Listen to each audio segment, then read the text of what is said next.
Mel Kiper put out his 2-round mock today. He's got the Commanders taking an edge. He believes at pick number 29, they stick and they grab Shamar Stewart, the defensive end from Texas A&M. Question we're asking you guys is, what would you prefer? Defensive end, offensive weapon, or trade back? You can go vote now. This is what Mel wrote for the pick for Washington. He said, Stewart's draft stock is hard to predict. As I mentioned earlier, I considered him for Cincinnati at number 17. He comes off the board here 12 spots later, though. It's the same dilemma that GMs will be struggling with on draft night. Stewart has all the talent in the world, speed, explosiveness, power. But he also only had 4.5 sacks over 3 seasons. We just talked about this. That's right. That is a red flag. Goes on to say if an NFL coaching staff can help him put it all together, the upside's immense. I'm betting on Commanders coach Dan Quinn unlocking that potential. Dante Fowler Jr.'s departure in free agency means there is a hole opposite Dorrance Armstrong on the D-line. It is nice, not just that Kiper feels good about the coaching staff, but that I feel confident for once that we can actually groom and develop talent. Like there was a time for a long time around here where you couldn't draft a guy like Shamar Stewart and expect to get more out of him or tap into the sack potential. But I think he's right.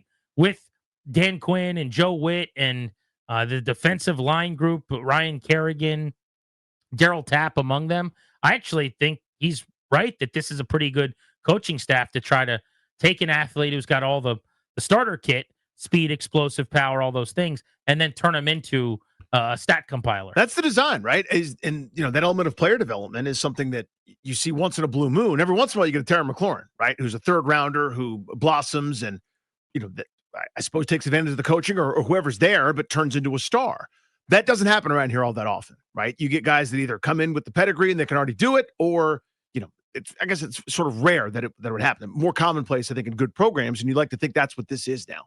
So you could take someone's a bit more of a clay mold and turn him into something really, really good. I'd have more confidence in them than, say, the Rivera era. What's your answer to the poll? You taking an edge, you going weapon, or you trading back? It's weapon for me. And I know that's probably going to go against type or against the majority of the people. They're going to say edge rusher or trade back. To me, this is a philosophical thing. I look at what happened to Houston this past year, and that's kind of my roadmap. Year one, what Washington just did mirrored them. In fact, superseded them. Year two for Houston was disappointing by every account. They went and added a bunch of pieces, and C.J. Stroud stepped back a little tiny bit. I think that's a schedule thing. It's a league adjustment thing. Defensive coordinator staying up late thing.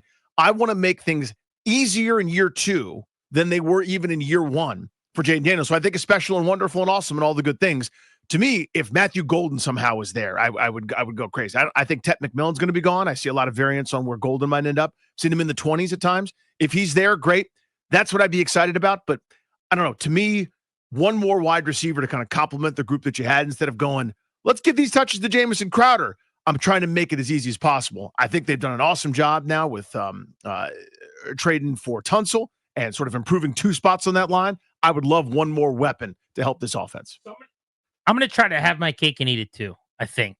I'm going to trade back for sure, and that's my answer to this poll, is that at 29, I'm coming back several spots to add picks because I've only got 5, and I'm only picking twice in the top 125, and I'm only picking 3 times in the top 200. I mean, that's ridiculous. That's just not enough quality football players being added to what is an old team, essentially. Yep. I mean, they sign a lot of guys that are on 1 or 2 year deals that are deeper into their career.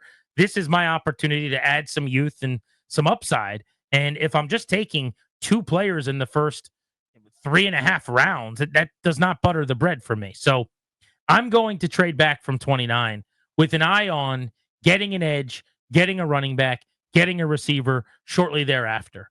So if I can move back from 29 to, say, like 40, and I could pick up 2 picks in the first 125, I think that would be perfect for me. Because while getting an elite weapon at running back would be cool, if Amarion Hampton, as an example, fell, it would be really hard for me to trade back. I'd probably take him. I don't think he's going to be there. I think Genty and Hampton both come off the board. I think I could probably take Henderson, at 38, 40, wherever I'm picking, after I trade back if I wanted to do that. I may feel like I have to go edge there, and then later I go with Quinshon Judkins from Ohio State or Caleb Johnson from Iowa another of the running backs that Mhm. could go in the second round. But I'd like to get to a point where after I trade back at 29, maybe I trade back one more time at 61. And so it's a quantity over quality thing. But I think that you can get what you want, Danny, the wide receiver that can help, if you draft well in the third round where Terry was. Now, are you better off drafting in the first round? Probably. Although I would say the late first round. This class is probably going to have 3 guys go in the first round. And I think late first round for receivers is kind of a dangerous area anyway, if you look at it. Like in the late 20s, I don't know how often those guys end up being the really, really good players.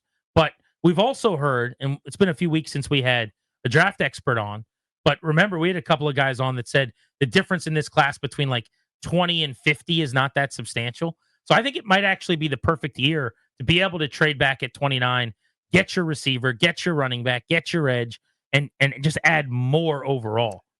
That makes a lot of sense to me, honestly. That's probably the most prudent approach, right? And my view depends on a guy or two falling that I don't know how likely that is. So to me, that would be my 1A, if not even my full-out second choice, because it takes pressure off, in my view, right? When you're sitting there with only a couple of picks and X number of holes, you get a schlub like me, and they don't view it this way. They'll probably stay. This is what our board said. We stick to the board, best available. But for me, I'm sitting there going, look at the glaring need. Here are the 3 glaring needs, and I've got 3 picks to do it. Whereas last year, you could go, here's a bit of a luxury pick. We're going to take Johnny Newton. We don't need it desperately right now this minute, but we're layering, and it's going to come in handy. We got a need at corner, enter Sandwich still. We got a need, at tight end potentially, and who knows how that's going to go. But you know what I mean? Instead of saying, I've had free agency, I've got way fewer salary cap dollars to allocate, and I have fires that I have to put out right now. There's less pressure when you've got more picks to do it. You can start taking some of those luxury items. It's been 6 years, so I'm not even sure that this is the best way to try to get a feel for what you could get. But Washington traded up to the back end of the first round, if you remember, to get Montez Sweat at pick number 26. And when they did that, they gave up pick 46 and a second round pick the following year. So it was the equivalent of the pick that they gave up and then 46 and the pick the following year. I don't know how much I'd be interested in something like that on a trade back, in fairness. Like if I'm trading back, Danny, I want picks this season. Because part of why I'm trading back is, as I said, I need the right now. I think it's important to add youth to this team. I have no problem with the veterans that they've signed because I think that, it worked last year, and I think this is what Adam Peters kind of wants to do. It elevates your floor, it makes it harder to be really bad. But I also think it's the way of the league now, where there's just not as many really good players coming available younger in their career. But I'm not going to trade for, to move down 20 picks this year and add a second rounder next year. This is not about next year for me. Nothing about this offseason has really been about next year, in my opinion. When you go get Deebo Samuel for 1 year, when you bring in Laramie Tunsil the way that they did, the picks that you've given up for Marshawn Lattimore, who's got 2 years left, it's about this coming season. I agree with you. I mean, the window at least is now-ish, right? In other words, if it's not this year at a premium, maybe it's next year. But the point is, this is all short-term thinking, right? Which is fine because you've got the window now, and Jaden Daniels has already crossed that bar of, yep, it's worth going all in because that dude's awesome. You can call us at 800-636-1067 like Mo did in Largo. What's up, buddy? How are you? Good afternoon, gentlemen. Thank you for taking my call. Hey, bud. Grant, I don't know if we're simpatico or I've just been listening to you guys so much that now I'm just starting to think like you. Because I'm totally with the trading back twice scenario if the opportunity presents itself. I understand that, yes, we do need another threat at wide receiver, and I'm with you there. But personally, I got my sights set on Ty Felton. And I don't believe we have to go high in the draft to get him. I think he's an exceptional playmaker, great route runner, exceptional hands. I mean, what else do you need from the young man? But we definitely need to address the edge rushing position, but we do need to acquire more picks because, like you said, it's an older team, and we need to build some type of foundation of youth for the years moving forward. Thank you, gentlemen. Appreciate you, buddy. So Ty Felton, for people that don't know, is the wide receiver from Maryland. I watched him a lot this past year. He's fantastic. Had a good pro day. He is the exact type of player I'm talking about. Now, whether he's available, whether the stars align, that I can't tell you.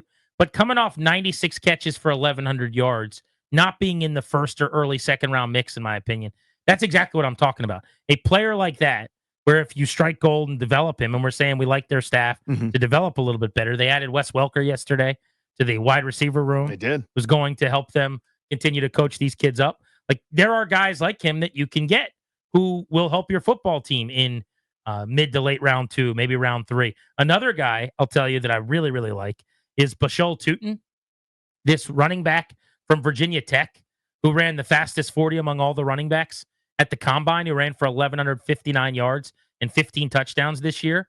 This is not a player that is in the first round mix. I don't think there's mocks where he's going early to mid second round. Again, these are just local guys that I watched a lot. Sure, that you got to see, yeah. That I think could help them a ton as a non-draft expert. And I know they're going to be available in rounds 2 and 3, so to speak. So I think that's going to be there for them if they need it. And it's why trading back is a perfect solution for me. If they didn't have only 5 picks, then yeah, stick and get your edge. Stick and get your wideout that's better than Ty Felton. But I think Felton can play in the league for a long time. I think Tutin's going to be a really good back for a long time. And there's several guys like each of them at their positions that are going to be available in the mid-rounds. The only thing I worried about, if you add extra picks and start layering in a smart way, which we're all talking about, I'm not sure about the Ben Sinnott situation, kind of as my glaring example. I've got veterans that are very dependable, and I've got this veteran-laden team for my window right now. And if I'm trading back for a third-round receiver, like I need time to develop that guy. Is Noah Brown getting those looks? Is name that other veteran that's TBD gonna get some of those chances instead of him? That's always the hard part about trying to win right now. I mean, the Caps have done it, but most teams have a hard time either kind of walking in the middle of the road between rebuilding and competing at a high level.